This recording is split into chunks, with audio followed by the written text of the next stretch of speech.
Bonjour et bienvenue dans la chambre de Goupil pour cette nouvelle vidéo de présentation. Enfin, dans la chambre de Goupil, plutôt à l'extérieur, en plein cagnard. Donc si vous savez lire, vous avez vu que la présentation s'attachera au Nikon D700. Donc le Nikon D700 est un appareil photo professionnel moins, en dessous de la gamme à l'époque des D3, qui est sorti en 2008 et qui faisait face au Canon 5D Mark II. Ils sont sortis à un mois d'intervalle, je crois que le Canon est sorti avant, mais je ne suis pas sûr. Donc c'est un appareil photo professionnel, donc qui va avoir vraiment une ergonomie assez complète. L'ergonomie Nikon, certains aiment, certains n'aiment pas. Sur cette génération-là, on avait beaucoup de boutons. Par exemple, la sélection des modes autofocus se fait par un switch au lieu de maintenant se passer par le menu depuis le D800, il me semble. La mesure de lumière est aussi par un bouton, ce qui a été changé sur le D810, qui est maintenant dans un menu comme sur le D7000 qui filme cette vidéo. Après, après comme ça va être un appareil photo de format FX, donc 2 fois la taille d'un DX, on aura la possibilité de mettre à peu près tous les objectifs de Nikon depuis 1978.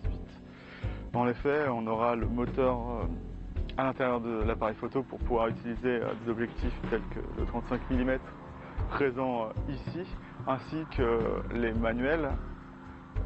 On a un programme à l'intérieur qui permet de rentrer la focale et l'ouverture, et ainsi on peut à la fois utiliser des objectifs Nikon pour une mesure matricielle partielle et d'autres objectifs comme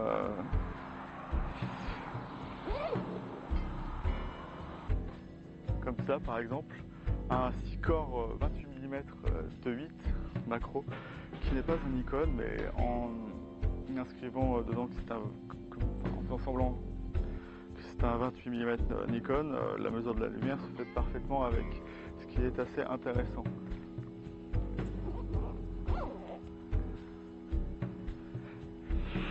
Alors, que signaler d'autre? On va avoir un pop-up flash dedans, ce qui est assez intéressant pour à la fois déboucher les ombres et pouvoir piloter d'autres flashs. Ce qui va en faire aussi un appareil Nikon professionnel, c'est qu'on va avoir, contrairement au D610, au D600, un œilleton rond comme sur les modèles professionnels, qui est possible de fermer pour les poses longues, notamment en pleine journée, ce qui évitera au soleil de rentrer dans l'appareil photo. C'est un appareil photo très complet qui cependant ne possède pas un des must-have aujourd'hui qu'on peut attendre d'un appareil photo réflexe, c'est la vidéo, et c'est vraiment dommage. Mais à part ça, il est vraiment pas mal. Bon, je dis pas ça parce que c'est mon appareil photo, mais c'est vraiment, il est vraiment super bien construit, encore une fois. J'ai trouvé que la mesure de la lumière était vraiment assez sympathique. Et puis voilà. Donc je vais maintenant passer à mon expérience personnelle avec cet appareil photo. Donc ça fait à peu près ça fait un mois seulement que je l'ai, mais j'ai déjà pris dans les 4000 photos avec. Et au départ, j'étais vraiment un peu sceptique, puisque c'est un appareil photo que j'ai longtemps voulu acheter sans forcément pouvoir avoir les sous. Et dès que le D800 est sorti, moi je suis parti de mon côté, puisque j'ai aussi des Canon, dont le 6D qui me sert habituellement à filmer, même si là c'est le D7000 qui filme. Et oui, arrivant du 6D, je me suis demandé si la faible définition et le fait que ce soit un appareil photo relativement ancien, 2008, ça fait vraiment beaucoup. Dans 2 ans, il aura 10 ans cet appareil photo. Mais force est de constater qu'il est vraiment, la mesure de lumière est juste magique. Enfin, magique. Elle est super. Il n'y a aucun problème. Bon, la dynamique n'est pas forcément la meilleure qui soit, mais ça fait vraiment de belles photos. Ce qui m'impressionne le plus là-dessus, c'est vraiment la fiabilité des couleurs, enfin la sensibilité, comment dire ça, on a vraiment une sensation de couleur naturelle avec, alors savoir si c'est vrai ou non, c'est bah, mon opinion, mais c'est vraiment un très bon appareil photo. Après, ce que je pourrais lui regretter, c'est vraiment d'avoir qu'un seul emplacement CF, c'est vraiment dur si on abîme l'appareil photo, enfin la prise, puisque le CF ont des connexions très très fragiles, ou si la carte pète, on peut pas mettre autre chose dedans, et c'est vraiment assez dommage. Après, moi, ce que je trouve vraiment intéressant, c'est que j'ai acheté cet appareil photo parce que j'aime le grand angle. Et donc, même si j'ai un 17000, ça me plaisait pas trop de devoir utiliser des objectifs bien plus chers pour avoir le même angle de champ que sur un full frame. Et donc, j'ai acheté ça pour ça. Et bon, si vous... Donc, qu'est-ce qui pourrait vous faire acheter ça plutôt qu'un D7000, ou même aujourd'hui, pour le même prix que ça, vous pouvez avoir un D7100 d'occasion, si vous cherchez bien. Celui-là, je l'ai eu pour 480 €. Il faut un peu chercher, nu évidemment. Mais le truc qui est intéressant avec, c'est vraiment d'avoir le vrai format 35 mm, ce que je trouve vraiment très intéressant. Là, je suis sur un 20 mm sur le D7000, et ça me fait pas vraiment un angle de champ très énorme, et vraiment avoir la possibilité d'utiliser tout le parc d'objectifs Nikon, c'est vraiment sympa. Ça permet d'acheter des objectifs vraiment pas chers, ou qui ont vraiment vécu et dont les gens n'ont pas forcément conscience du potentiel. Je me souviens d'avoir acheté mon 35 mm pour 50 €. Ouais. Et donc, juste parce qu'il avait un pet derrière, et vraiment, il marche très bien, et j'en suis vraiment content. Bon, après, comment dire, il faut être habitué à ce genre de système autofocus, parce que dès qu'on arrive sur un AFS, on peut utiliser la bague de mise au point sans problème, sans abîmer le mécanisme. Et là, on doit à la fois comment dire, ne pas toucher la bague de mise au point quand on va faire la prise de vue et qu'on utilise l'autofocus. Et quand on range son appareil, il faut débrayer l'appareil photo pour pas justement que le moteur force dans l'appareil photo, ce qui n'est pas vraiment super. Mais à part ça, je trouve ça vraiment génial. J'adore ces objectifs qui sont vraiment petits. D'ailleurs, je vous en reparlerai un de ces jours. Après, la définition, c'est vrai qu'on la sent légèrement qu'elle est plus faible. Mais le système autofocus est vraiment génial là-dessus. On a déjà 51 collimateurs. C'est vraiment cool, et on arrive vraiment à faire des super photos. Moi, par exemple, avec le 6D, qui est un autofocus dérivé du 5D Mark II, j'ai vraiment du mal, venant du 7D avant, à faire la mise au point où en fait, même quand je suis en paysage, j'essaye d'utiliser le plus possible le mode cerveau pour être sûr d'avoir la meilleure netteté possible.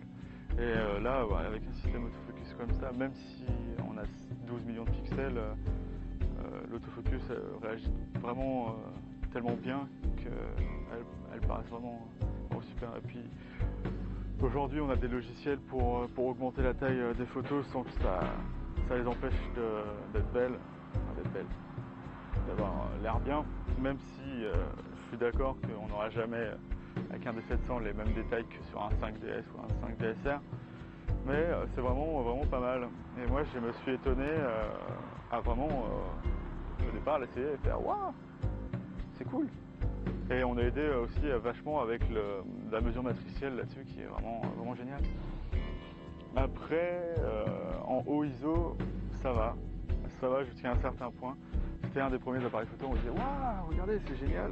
Bon, il y avait le D3S qui était bien au-dessus, mais on pouvait aller jusqu'à 12 000. Bon, le 5D Mark II faisait la même chose, mais avait un peu plus de bruit. 12 800 ISO, ou jusqu'à 25 600, je crois. Mais bon, ce qui est bien, c'est que jusqu'à peu près 2500-3200 ISO, on va avoir aucun lissage, et la photo sera juste aucun lissage. On aura du grain, mais la photo restera super nette, ce que je veux. peut rien reprocher, par exemple à un 6D qui va lui très vite comment dire, lisser les images, on aura l'impression d'un flou, assez bien que moi j'ai souvent eu l'impression d'avoir des problèmes d'autofocus, ce qui n'était pas le cas. Mais donc avec celui-là on aura des images très nettes, jusqu'à la limite de 3200 à 4000 ISO, mais dès qu'on arrive à 4000 ISO, les photos sont vraiment plus très belles et c'est dur. De toute façon, si vous faites du grand angle, les hauts ISO en général, ça passe pas très bien. Et puis voilà, je pourrais peut-être vous mettre pendant la vidéo des images que j'ai prises, qui sont vraiment pour le coup pas mal. Bon, c'est un peu retouché, mais ça rend vraiment pas mal. Et c'est un appareil photo super robuste. Celui-là, il avait 83 000 déclenchements quand je l'ai eu. C'était pas le plus beau des 700 du monde, mais c'est vraiment sympa ce qu'on peut faire avec. Et moi, je le conseillerais à tous ceux qui veulent s'adonner au full frame sans dépenser d'argent, et même quelqu'un qui voudrait un appareil photo, comment dire, un second appareil photo, c'est vraiment pas mal, puisqu'en plus on a pas mal de, comment dire, il est pas non plus à la ramasse. Si on lui met un grip, il peut aller jusqu'à 8 images par seconde, on l'a très vite, on a un très bon autofocus, donc on peut faire des images au téléobjectif très bonnes, hein, sans problème. Mais moi j'aurais plus tendance à dire que c'est pour le grand angle que c'est un peu compliqué, puisqu'on est obligé de bien cadrer sa photo. En plus on n'a que 95% du champ qui est couvert avec cet appareil photo, donc il faut s'exercer avec. Mais après vous pouvez toujours agrandir l'image, ça passera nickel aujourd'hui. Puis sinon voilà, donc pour un appareil photo de 2008, moi je trouve que il fait encore bien office. Voilà. Donc si vous avez d'autres questions ou vous trouvez la vidéo pas assez complète, vous pouvez le dire. Les 5 abonnés peuvent me le dire. Et sinon, je reviendrai sûrement pour d'autres vidéos, notamment pour le 35 mm et le 20 mm de 8 que j'ai sur le D7000, ou même faire une vidéo sur le D7000. Je vous souhaite une bonne fin de journée et à la prochaine. Salut!